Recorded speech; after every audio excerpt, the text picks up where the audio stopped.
Hey everybody, I'm Alex Dykes, and today I'm down here in Southern California taking a look at the all-new performance family sedan from Hyundai, the 2021 Sonata N-Line. Don't worry, it comes in colors other than yellow. No matter what color you choose, however, the N-Line Sonata is arguably the most performance-oriented family sedan right now. This is a little bit beyond what we find in the Toyota Camry TRD as far as improvements and changes from the base Sonata, and definitely more than what we find in the Mazda 6 Turbo or the Accord 2.0T. Up front, we find a unique grille for the N-Line. You can see this is blacked out right here. We also have some subtle tweaks to the rest of the front-end design. Up front, we have some of the same lighting touches that we find in the regular Sonata with a few tweaks here. We don't get the same matrix-style LED headlamps in the N-Line for some reason. Instead, we get this reflector array, but we do have the same attractive LED accent strips inside the headlight and on the hood. It's a little bit difficult to see in the video, but we have this chrome strip that wraps around the entire vehicle, and then as it gets towards the front, it changes into this graduated light module. So it's lit right there at this side, and then it's just chrome over here on this side that blends with the strip in the headlight. The strip inside the headlight doubles as the turn signal. Personally, I think it would have been kind of cool if this had also blinked yellow. The bottom of the bumper has a lot of 3D styling going on. We have some chevrons in this area where you might think fog lights would go, and then everything here that you see that looks like a vent is a functional vent, including the one right here in front of the tire. At this point, I should probably talk about the difference between N and N-Line when we're talking about new Hyundai vehicles. This is an N-Line model. We also are going to have an N-Line Elantra, which replaces the Elantra Sport. And then we're going to have a Veloster N and an Elantra N and other full-on N products in the Hyundai lineup. The best corollary is BMW's M Performance versus BMW M vehicles. Think of it this way, N-Line vehicles crank the dial up to about 9.5, say. They have suspension improvements, they have traction improvements, we have more power under the hood, and then N vehicles go all the way to 11. At this point in time, it does not appear that there's going to be a Sonata N. It looks like the mid-size sedan is going to top out right here at N-Line. It looks like Hyundai is going to be keeping those top-end N vehicles for the smaller entries in their lineup, including crossovers coming soon. The tweaks to the Sonata's front and rear bumpers don't alter the length of the Sonata at all, so this is still just under 193 inches long. A little on the long side for the mid-size sedan segment in the United States. One really distinctive feature about this model is the sort of sportback styling that we find right here. It definitely mimics what we see in the Audi A7. In addition to unique wheels to help the N-Line stand out from the crowd, we also have upgraded brakes both front and rear. That's a little bit different than we find in some of the competition, and much wider tires, 245 width tires, making these the widest tires in the mainstream mid-size sedan segment. These are significantly wider than we find in the Mazda 6 Turbo. In addition to the tires being wider, these are also more performance-oriented because these are 3-season tires rather than all-season tires. Changes to the rear end design are relatively subtle up top, where we have this black treatment to the top of this ducktail spoiler integrated right there into the trunk lid. We have the same tail lamps that we find in the rest of the Sonata lineup that curl from one side all the way over to the other. We have red turn signals there.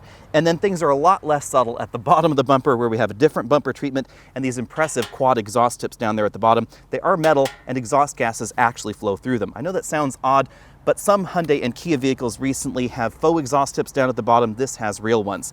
You'll find the backup lights right down here at the bottom of the bumper.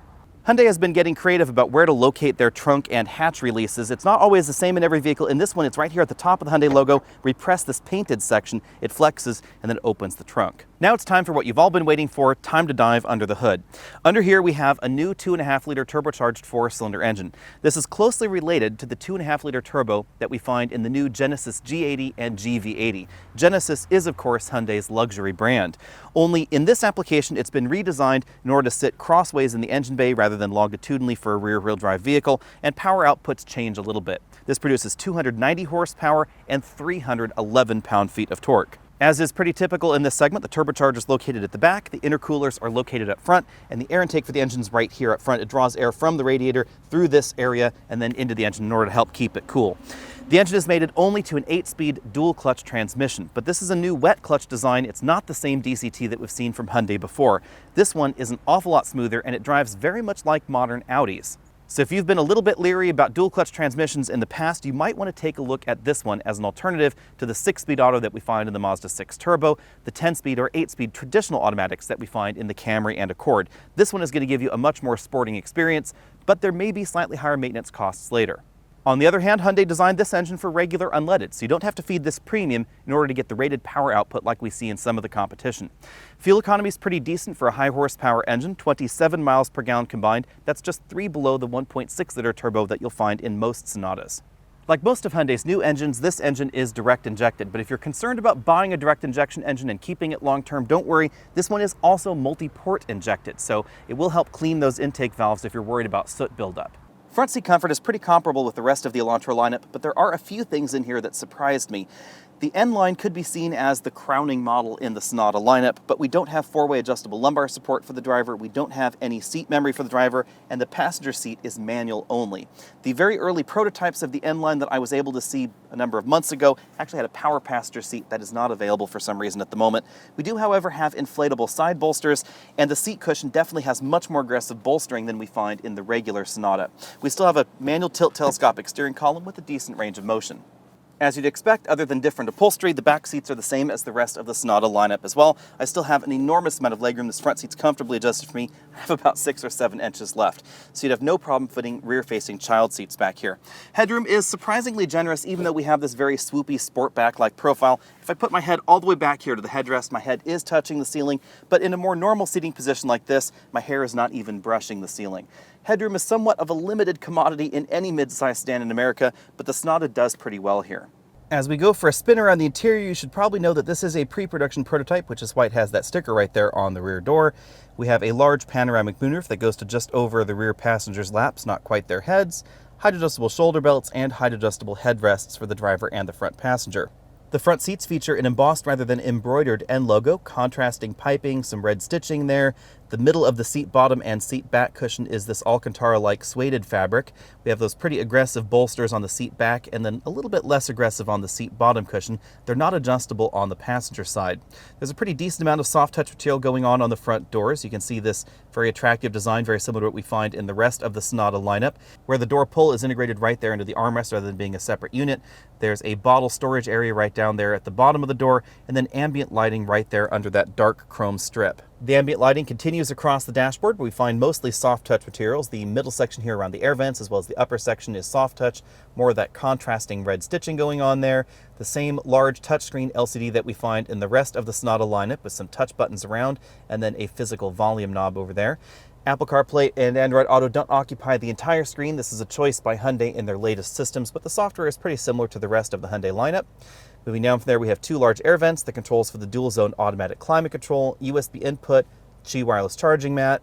We also have some charge-only ports, 12-volt charge port, USB charge port right there, and then Hyundai's Hunt and Peck style shifter, park, drive, neutral, and reverse. Little N logo right there, 2 large cup holders, the drive mode toggle switch here, a lot of button blanks, which surprised me. Above and below that, we have auto brake hold here, and then this drive mode toggle will allow you to choose between normal, sport plus, sport, and custom. Then between the front seats, we have a large padded center armrest. This opens to reveal a pretty decently sized storage area.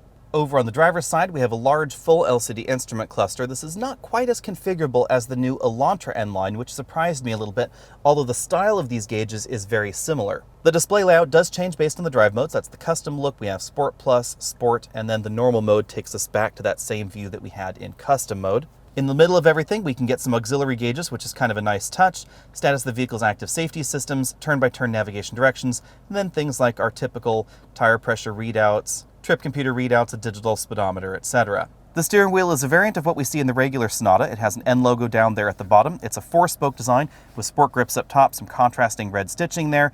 And then you can see right here that this area around where we have sort of these hand grips here is a hard plastic. The steering wheel trim matches the rest of the trim in this interior. On the back of the steering wheel, we have paddle shifters down on the left and up on the right. On the left side, we have infotainment controls. On the right side, we have the controls for that multifunction LCD, as well as the adaptive cruise control system, and then Hyundai's latest highway driving assist button. Obviously, the first thing you're going to notice about the Sonata N-Line out on the road is the increased amount of power. This 2.5-liter turbocharged engine produces nearly 300 horsepower and over 300 pound-feet of torque. That might sound on paper pretty similar to the Mazda 6's 2.5-liter turbo, but the way this engine produces its power is quite different. Power comes on much faster, there's less lag than we find in the Mazda 2.5T, and then of course there's the transmission. This 8-speed dual-clutch transmission is an awful lot faster than the 6-speed auto that we find in the Mazda, and the gear ratios are really better suited to this engine as well. The Mazda 6-speed auto is not only heavy, it's an older design, it kind of takes a little bit long to shift compared to this 8-speed DCT, and the shifts are not quite as crisp.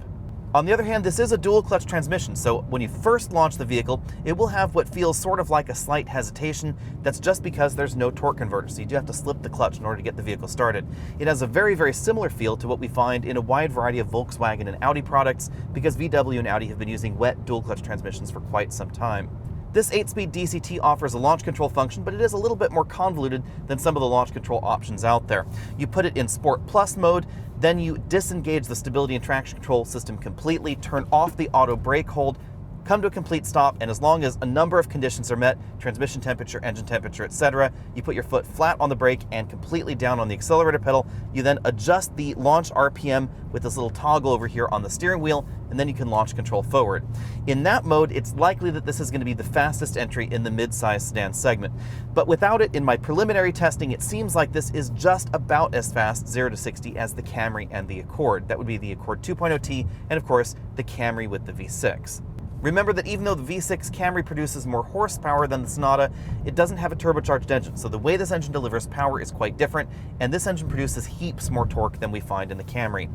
The 8-speed automatic transmission also has better ability to apply the power to the ground because the torque capacity is higher than most of the automatics in this segment. One thing you'll definitely notice about the Sonata N-Line, however, is that it is still front-wheel drive, like the other performance options in this segment. And that means that there's definitely a bit of a traction issue out on looser surfaces, or if you're really flooring it around a corner like I just did. But you'll also notice that Hyundai has done an excellent job at limiting torque steer. If I'm just going straight on this road and I floor it, you really have very little torque steer to worry about, even in the corners. That's mainly thanks to modern stability and traction control systems, but also thanks to the general front suspension design that we find in this model. I have to admit being a little bit disappointed in the lack of all-wheel drive, because this is the same engine and transmission arrangement that we're likely going to be finding in Hyundai's new N and N-Line crossover lineup. So we are supposed to be seeing a new Kona N, Tucson N, and possibly a Santa Fe N-Line.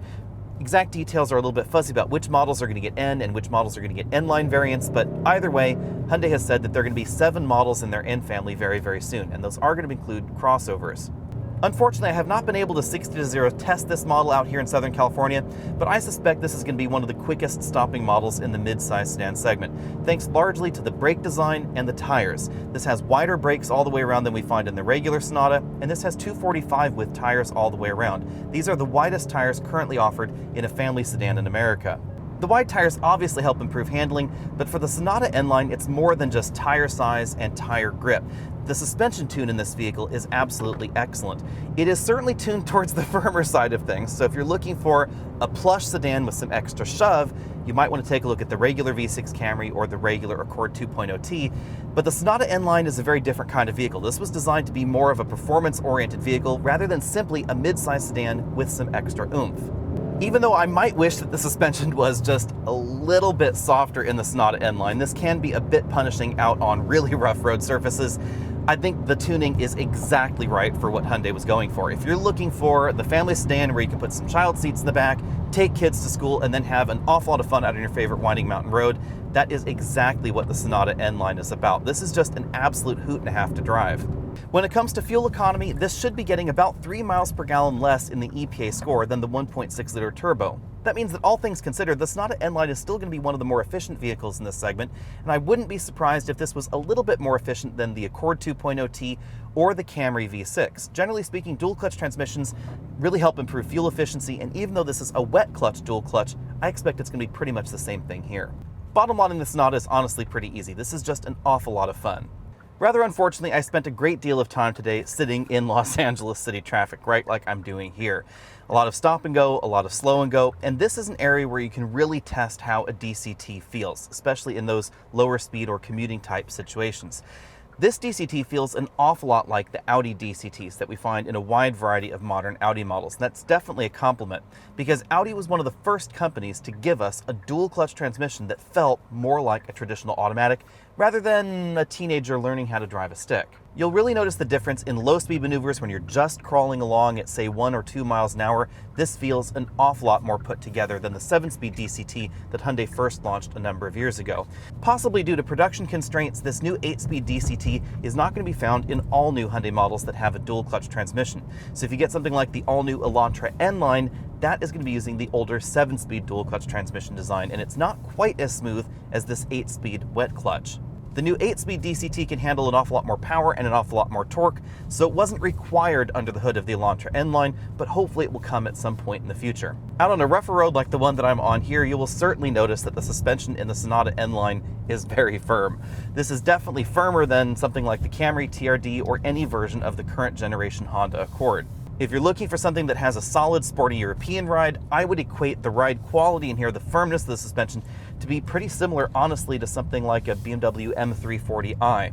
The suspension isn't bone-jarring, but it definitely is solidly firm. Even though I've only been able to spend a few hours with the Sonata N-LIne down here in Southern California, I have to say I'm pretty impressed. Hyundai certainly did more than simply jam a higher horsepower 2.5-liter turbo engine under the hood. And that's not necessarily a bad thing. I do like the Mazda 6 for what it is. It's a traditional family sedan with some extra luxury touches on the inside and more oomph under the hood, but it's not a performance sedan. It's not a sports family sedan, and that is exactly what the N-LIne is. This, in fact, goes beyond what we see in the Camry TRD or the Accord 2.0T Sport. The suspension is much firmer, it definitely feels more dynamic out on the road, and the look of the vehicle definitely makes it feel more special. I'm still a little bit unsure about the size of the grille up front. It is definitely big and it is definitely hungry, but if you're looking for one of the most dynamic looking and most dynamic styled vehicles in this segment that has the horsepower and the handling ability to match, then you should definitely be looking at the Sonata N-LIne. It's also priced pretty competitively. This starts at $32,300 before tax, title, license, and of course destination. That puts this right in the thick of things, but Hyundai is no longer trying to be the cheapest option out there because this is actually a little bit more expensive than a Camry TRD V6 and a little bit more expensive than the base Accord 2.0T as well, significantly more expensive than the Mazda 6 Turbo. The Mazda starts about $2,500 less than this, but the Mazda 6 certainly feels old at this point. I love the design outside and inside of the Mazda 6, but it just doesn't have the driving chops to compete with this Sonata N. It's not as fast, 0 to 60, it's not as much fun to drive out on your favorite winding mountain road either. The Camry TRD is the option for you if you're looking for a traditional V6 in your next family sedan with a little bit more oomph, but keep in mind it doesn't have launch control, the suspension isn't as firm. If you want that more dedicated performance feeling, you're going to find that in the Sonata and you won't in the Camry. Although it's not everybody's cup of tea, I like the styling in the Honda Accord as well. It exudes restrained elegance that is quite different from this more in-your-face styling that we see out of the Sonata. The Accord's also going to be a little bit less expensive at $31,900, but its engine doesn't produce as much power as we find in the Sonata. And even though 0 to 60 times are not too far apart for that Accord, once you get up to speed, you'll notice that the Accord doesn't have the kind of horsepower or torque that we find out of this engine. The 10-speed automatic transmission is perfectly fine out on the road, but it's not as slick shifting if you really want to flog your car out on your favorite winding mountain road. Now, the Accord could be a little bit less expensive at $31,900, but it could also be more expensive at the Touring trim at $36,700. And in some ways, the Touring trim is a little bit more of the corollary to the model that I'm driving right here. As I usually say with first drives, be sure and stay tuned. Hit that subscribe button down there at the bottom of your screen, because hopefully I will have this at home so I can run it through my usual battery of comparisons and tests very, very soon. That's when I'll have official 0 to 60 times, 60 to 0 braking numbers, our usual detailed pricing and comparison section, all of that put together. But long story short, if you're looking for a family sedan right now and you want a bit more oomph and a lot of fun out on the road, you should definitely put this on your shopping list. Now, if you spend a lot of time in stop-and-go traffic, then I might want to look at something like the Accord with its excellent 10-speed automatic transmission, but it's quite simply not going to be the level of fun that we find in the new Sonata. And that's one of the most surprising things that we see in Hyundai's lineup, is that they're really going after the fun factor with their new N and N-LIne products. And that's not something that we've seen out of them before, but they're really dedicated to making this happen. Let me know what you think about all that down there in the comment section below. Find me over at facebook.com/AlexNautas if you want to see the lighter side of things. Be sure and check me out over at Instagram as well. I'll see all of you later.